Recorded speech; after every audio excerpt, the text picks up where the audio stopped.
Percy puffed grumpily into the yards. He was feeling put upon and said so.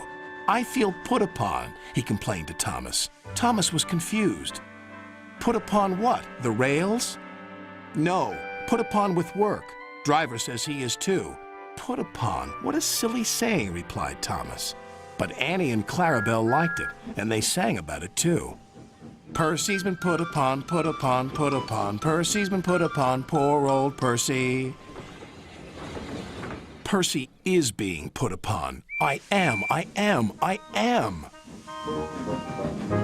He collected metal from the foundry, coal from the yards, flour from the mills, rock from the quarries, and fuel from the depot.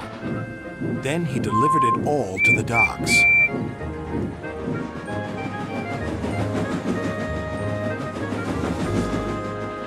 Next, he collected some empty freight cars. "Who's this dirty little engine?" cried the freight cars. "We want Thomas or Duck." Percy ignored them. Put upon, that's what I am." That night, all the engines laughed at him. "We can see what's been put upon you," said Thomas. "Silence," said Sir Topham Hatt. "Percy, you've done a good day's work. Now get a good night's rest." "Yes, sir. Thank you, sir." Next morning, he took some freight cars to the coal yards. Then he had to push empty freight cars to the mine shaft. When he arrived, there was trouble. The foreman spoke to his driver. "The freight cars are stuck on the mechanism. All they need is a good push. We'll do it right away." Percy shunted back to where a large canvas barrier was used to protect his line from loose rocks. Percy charged at the line of freight cars too fast and too hard. "Oh no!" gasped Percy. The freight cars broke free, but ran out of control to the mines below. On! Faster, faster!" the silly freight cars yelled. Then there was trouble again.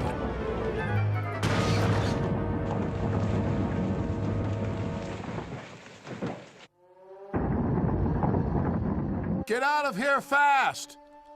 The mine's collapsing!"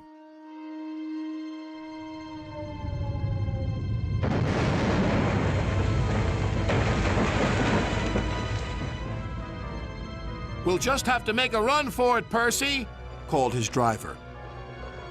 "There's going to be an avalanche," wailed Percy. And he was right. Worse still, the track he was on began to crumble.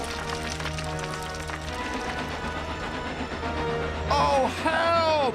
wailed Percy. Then he remembered something he had seen earlier. "There's a canvas barrier by the track. That might save us." They were just in time.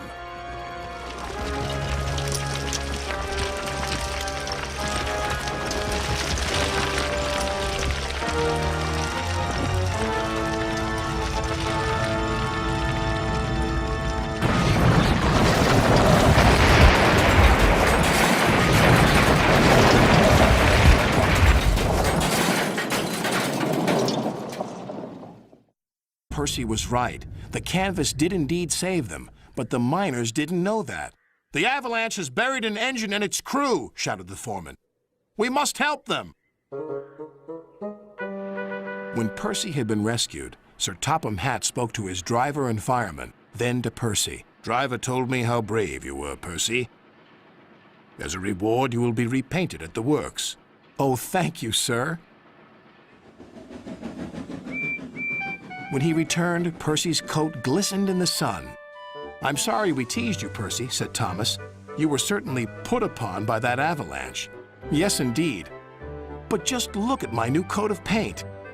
Now, I don't mind that being put upon me."